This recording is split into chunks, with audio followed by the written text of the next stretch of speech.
And we are live, ladies and gentlemen. Risk It for the Biscuit podcast. I have no clue what episode it is. And as you can see, our setup's kind of today. And it's just me.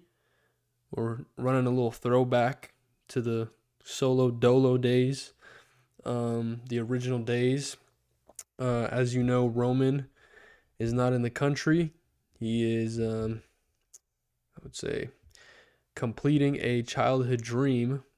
He's in Japan, just touring the world. I'm pretty sure we mentioned last time he's completely done with school. So shout out to him. Smash the like button for Roman being done with school, being in Japan, and comment something cool, I guess. Roman, I don't know if you're going to see this, but shouts to you, my boy. I'm not very happy that I have to do this solo. But the show must go on, I think is the phrase in showbiz. The show must go on. And so we're here and we're getting after it. Risk it for the biscuit. We're talking about stuff. It's a lot harder to talk about stuff when you don't know what's going on. But we're going to try to make it happen because there's a lot of stuff going on in the world out there. And yeah, what a time to be alive. Oh, what are we talking about? Let's see. Yeah, so as you guys know, I have been off of social media. I think this is the end of the second month. So I've just been living. I've just been out here. And I've been, I take social media breaks, I would say often. At least once a year for sure, like a pretty extended social media break, just to kind of, I don't know, like, if you will, reset or just refresh. Sometimes when you're on social media too much, I find myself kind of, like, I try to control it. I have, the restrictions on sometimes for some apps and stuff like that. So I try to control it and limit it as much as I can. But I definitely notice throughout the years or throughout the time that there are moments where I kind of get stuck on it more than I normally would. And so whenever that happens, that's when I usually take these breaks. And I don't know if I've taken one this long because I'm still going for another month. I'm thinking beginning of September I'll be back right in time for football season.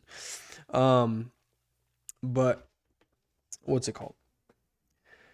And yeah, so I don't know if I've taken one this long before or recently. And usually each time I take a break, there's something that I kind of take away from, or like, you kind of appreciate, being off social media and whatnot. But for some reason this time it's been kind of difficult. The first couple weeks was nice. Everything got quiet. Like my brain got really quiet. And distractions became less. And I was just so busy with like work and stuff like that. I was like, I don't know how I'm gonna get back on social media, because I'm not on social media and I'm still having trouble keeping up with everything. So it was nice at first, but honestly, like as time goes on, this is the second month already.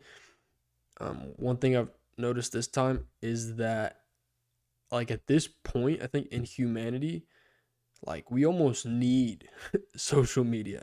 I think our brains have kind of been rewired. Like I like not being on social media, like I don't know what anyone is doing. And I know you're not supposed to know, like, but like it feels like I have no friends anymore. It's weird. It's really, really weird. Because like I said, usually I take this break and I enjoy it. And I am enjoying it. Like it's nice, and whatnot. But the longer I go, I'm more like, man, what is everyone doing? Like, do I still have friends? Do people even remember who I am? Um, yeah, it's really weird. Like the realization I had, because every other time I'd go off, I'd be like, yeah, the world's just going on without me. But this time, I'm like, man, like the world is really just doing its thing. And but one thing I've noticed too is that because of that, the interactions that I do get to have with friends, family, they are a lot more meaningful, for sure. You appreciate it. You actually miss people, because usually when you're on social media, it's like you just know what everyone's doing. Okay, yeah, he was there, she was there, he did that, whatever. And so you kind of know what everyone's doing, and not being on it, you don't. So that kind of sucks. But hey, just one more month. I know, yeah. I think you think like that when you're not on social media, but then when you get back on it, you realize, yeah, all I'm doing is like watching like stupid stuff, memes or whatever. But we're almost there. Mainly the reason I want social media back at this point is because of this podcast. So I have stuff to talk about. Because I don't know what's going on. And I'm just busy. I can talk about work. I can talk about life lessons. It's not really, I want to keep it kind of loose and goosey and loosey goosey. You know what I mean? Having a silly goose time. Not all serious and stuff like that. So that's kind of the reasoning there. Obviously, I can, there's a lot of material that I can just talk about, or me and Roman can talk about. Serious material, but also just kind of want to comment on whatever's going on. Speaking of more serious stuff, and I wanted to talk about this because it kind of relates to my job, my work now, and I think it'll kind of affect everything. And I'm just curious on the macro. Yeah, macro is large. The macro, this is where Roman would come in handy, but the macro effect of this, because today is Sunday, Yellow Freight, YRC, went out of business officially. They are officially out of business. And the rumblings of this have been going on for months now, but it's just crazy to think about a 99-year-old company with like over 30,000 employees, one of the biggest trucking companies, moving freight, for everybody. Walmart, I think they said Home Depot, like huge businesses, is out of business. That is just wild to think about. It's always interesting, kind of like the rise and fall, like of companies, of people. That's why, I think we as people like watching movies, stuff like that.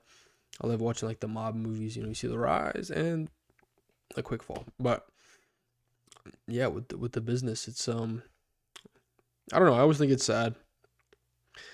It's a lot of people's lives impacted. A lot of people, out of work. And I really like the idea of like legacy, or like just greatness. And when, people kind of fall from greatness, I just kind of sucks. Like I root for that kind of stuff, I root for like dynasties and, for people to dominate for a while. And it's it always is sad when things come to an end, for me at least. I'm interested to see how it's going to impact, I don't know if it'll impact the whole world necessarily, but I think on a macro scale, the United States, because our economy is very weird right now. We've been supposed to be in a recession for like 2 years now, but nothing's really happening. Stock market's hitting all-time highs. Very, very weird. Yeah. And at the same time, logistics and transportation is not at a good place market wise. Rates are pretty low.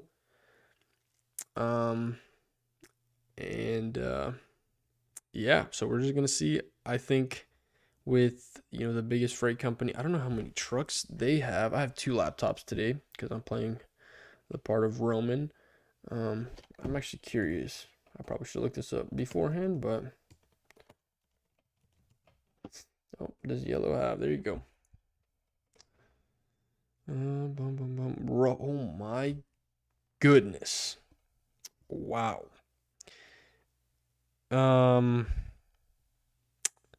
Oh my gosh. They have roughly 8,400 tractors and 36,300 trailers. Wow, wow, wow. That is so many. That is so many. Um and so yeah, what I would predict is, with 8,400 tractors off the road starting tomorrow, starting today afternoon, but starting Monday, um I think we're going to see a jump in transportation rates for sure, I would imagine. Um, and which should, in theory, right, lead to a raise in prices, probably. Maybe in diesel again, more people or less people. No, diesel would fall. I am not very good at economics, but who cares? Um, but yeah, man, it's gonna be interesting to see how the next, I would say week and a half, 3 weeks, how that plays out, in the trucking industry, transportation industry. I'm interested to see how it's gonna affect me, working. But we'll see. Sparkling water. Sparkling water. Sparkling water is a cheat code for those of you out there. But yeah, that's crazy. I always it's interesting. Whoa, creator of the LTL. Wow, what a claim. Creator of the less than truck layer, the first ones maybe. Interesting. Um, but yeah, it's interesting that when companies of that magnitude fall, I'm sure I've been alive for similar stuff, but nothing that I really comes to memory right away. I was obviously alive through 2008, but I was like 8 years old, so I don't remember stuff like that. We had the banks collapse recently in the beginning of this year. Now this, and I do think one of their problems was mismanagement of their debt. They couldn't keep up with payments, and so that's part of the reason. There's obviously multiple reasons. But yeah, it's always like fascinating to me, because 99 years ago, someone took a risk, right? They took a risk. They started this company, apparently created LTL, but less than truckload transit. But, they took this risk, started this business, built it from the ground up. There was a time, there was a grind, building up, building up, building up. And then you get so big, I think you kind of begin cruising.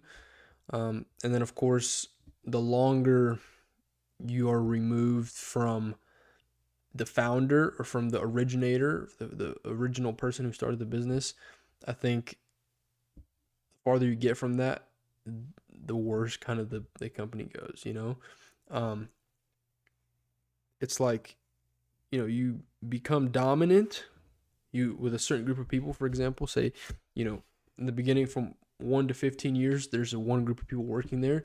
They build this business up into like a, almost not a monopoly, but a top 5, top 3 business, whatever. And then the next like generation that comes into the company, they're only used to winning. They weren't there for the struggle. They weren't there when, everything was starting off. So in their minds, this is just how things always are. And I think it's important to bring in people, especially into big businesses like that are still innovators, and to not get too bureaucratic in those businesses. I think that's when you get kind of stagnant and you see, it's like you kind of just live off the glory days of what was, and you think it's always going to be like that. And because you have such a big market share, you're not, worried about growing, about improving. You're kind of just like, oh well, this is how it is. It's how it's always been, and it always will be. But especially in business, someone is always gunning for your spot, and that kind of made me think about Amazon today. Because right now it's like Amazon is untouchable, and obviously, they, Amazon's insane. But I was just thinking today, like, man, there's probably someone out there gunning for Amazon's spot. there's someone out there, trying to like legitimately compete with Amazon, trying to do a better service, something similar, trying to get an edge, something like that. And it's like, man, well, you better keep innovating, right? You better keep coming up. And of course, Amazon has diversified themselves into so many different things like streaming and music and, Thursday Night Football and Prime and books. And they have so many warehouses. There's so much, but it's just interesting, like what in the future, kind of, what are we going to see next? What's going to be the thing that we thought would never go away? Like, I remember, things like Blockbuster. I used to love going to Blockbuster, man. And then now it's just gone, It was like a big thing. Like, everyone knew Blockbuster. Growing up, that was a place to go. And there's many other companies like that. What was it? Sears, I think. I remember doing case studies like that in school. Oh, I'm so glad I'm not in school. Yeah. I'm not in school anymore. That is beautiful. That is excellent. Wow. Like, it's about to be August and I don't have to think about going to class. No syllabuses, no syllabi. Woo. Best feeling ever. But yeah, interesting stuff.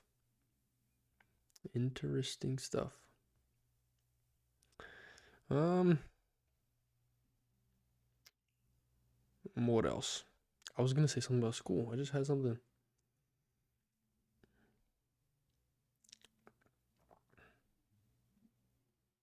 Dang, I just completely blanked. Oh well. This is why you're here. But yeah, I think that's all about yellow. Just interesting to see how it's gonna shake out. The impact it's gonna have short term at first and then long term. I wonder if more trucking companies are gonna follow suit, because right now it's a pretty tough market. Or maybe it's gonna flip due to this. Who knows? But it should be fun. Everything is fun. Oh, here it was. I was talking about school. And I really loved not being in school.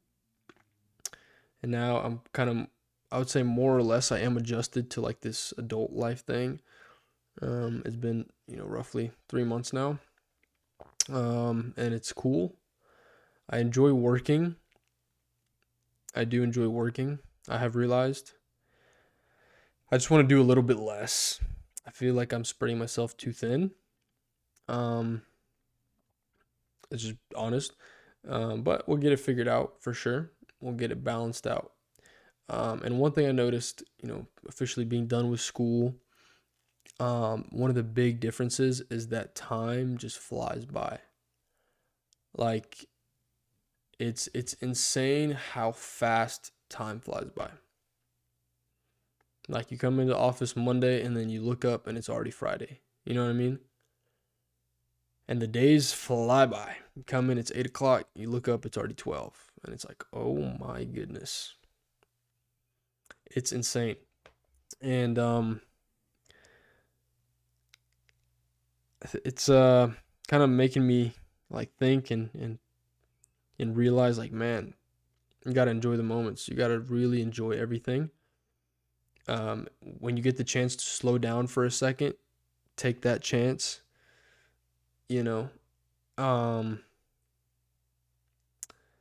And it's making me really question, like, even like getting money, because it's like you trade, you work so hard for this, and yeah, you have it. I mean, I'm not saying I don't want to have money, but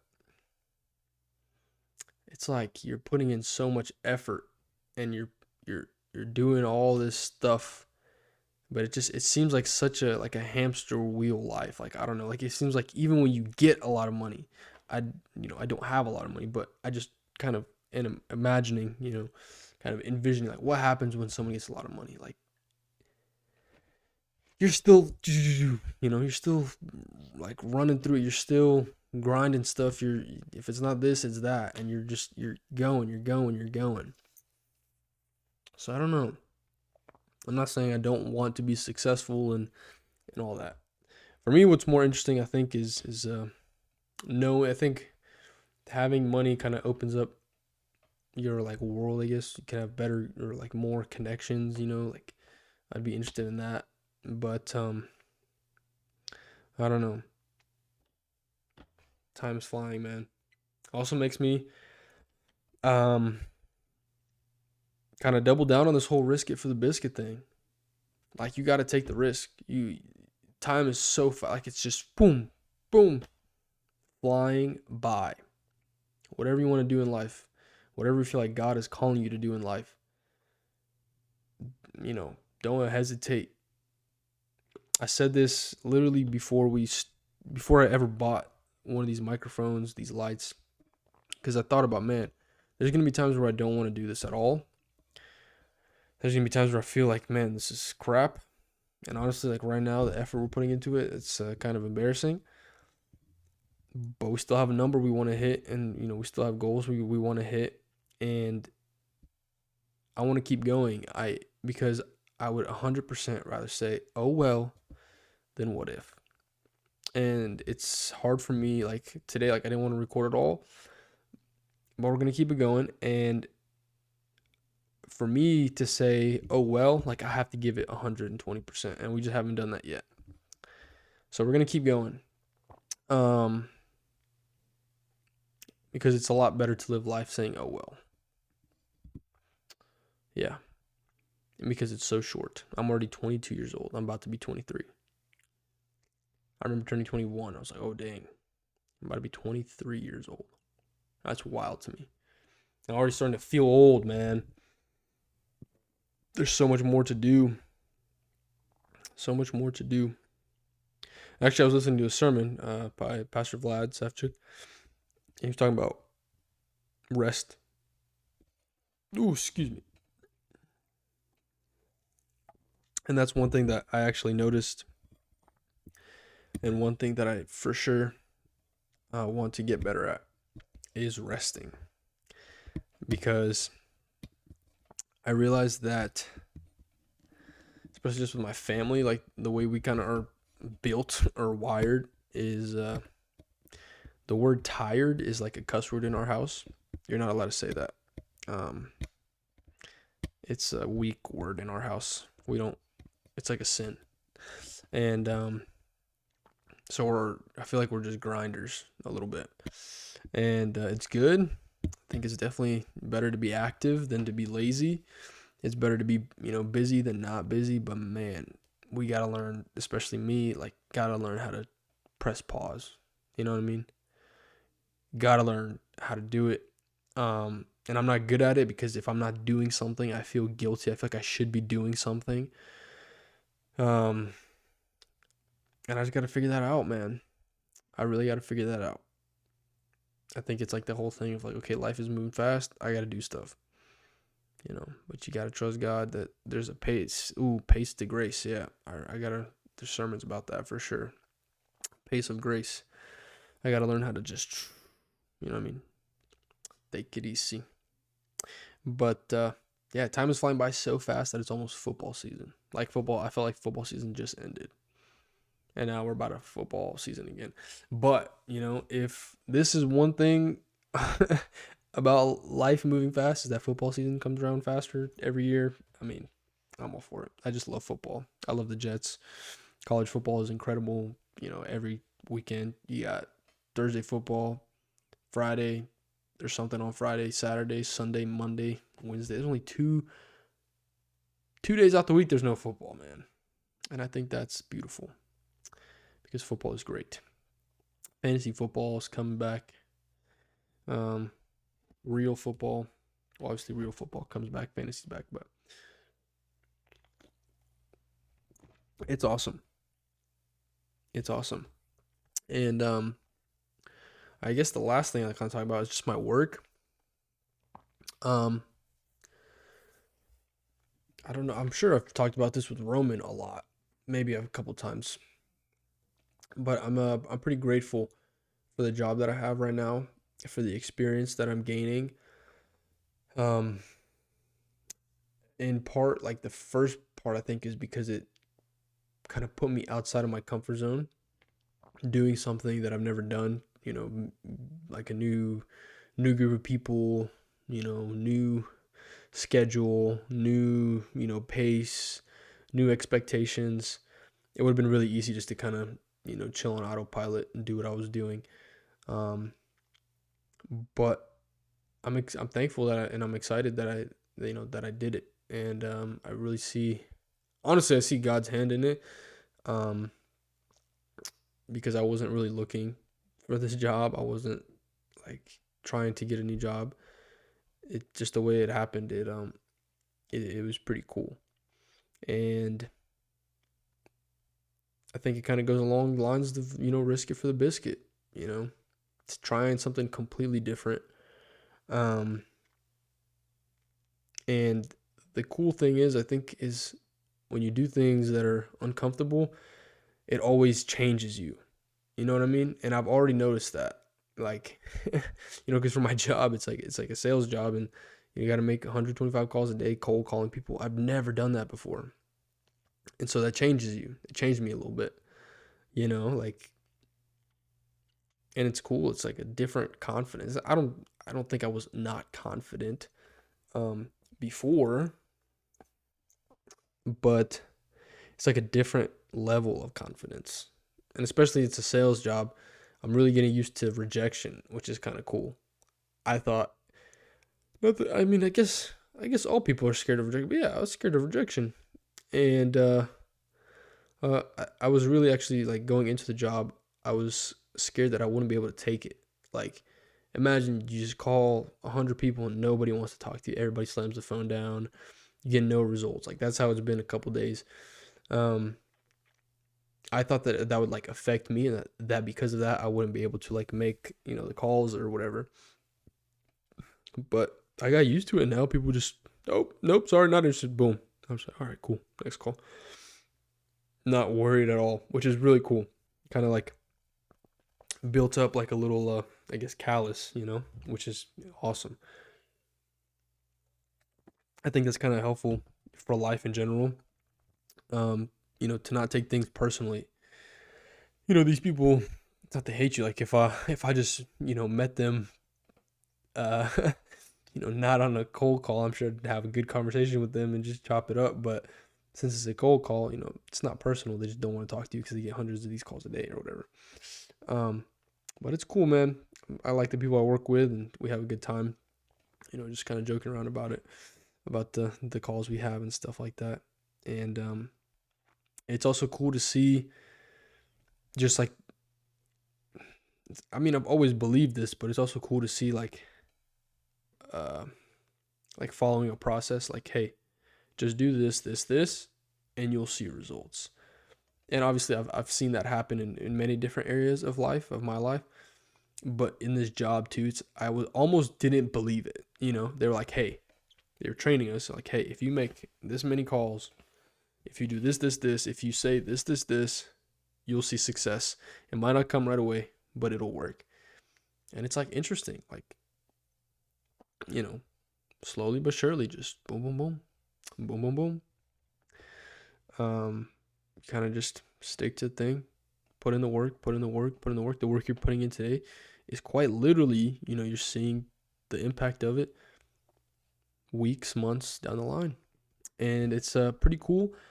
I love a job like that. I think I love the concept of that. That's why recently, it's been a couple years now that I've been following like fighting in UFC. And the reason I love it, obviously, the fight is incredible. Actually, yeah, Gaethje last night. Geez, not such a good card last night. Gaethje, kicks Dustin in the head, knocks him out. Derek Lewis, stud. Pereira, he won by split decision. I think that was a close fight. Bobby Green.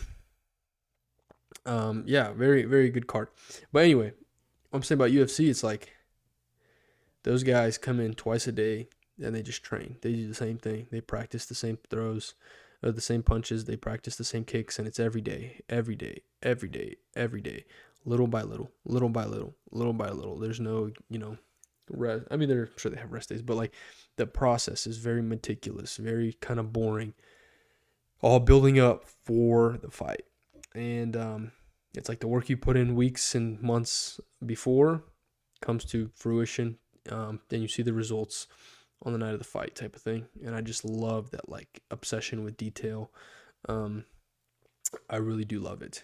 And I think it's cool in life. Well, like now that I get to kind of do this with the job that I have, it's kind of cool. So we'll see how that goes. We'll see where it takes us. Man, it's August already coming up. And yeah, man, don't wait. Take some risks, whatever it is, whatever it's been on your mind, on your heart, take some risks. Time is flying. Life is so short. And I think if you don't know Jesus, I would ask you to pray to him and figure that out for yourself, because life is very short. And that's one of my biggest messages. Take risk in life. Don't take a risk on your eternity. But yeah, God is good. And I hope Roman and my dad have some safe travels if they watch this. And yeah, I need my co-host back. Need him back. But yeah, I'm gonna just leave it at this tonight. And peace. We'll see you guys probably next week. It might be another solo episode. I don't know when Roman's coming back. But anyway, deuces.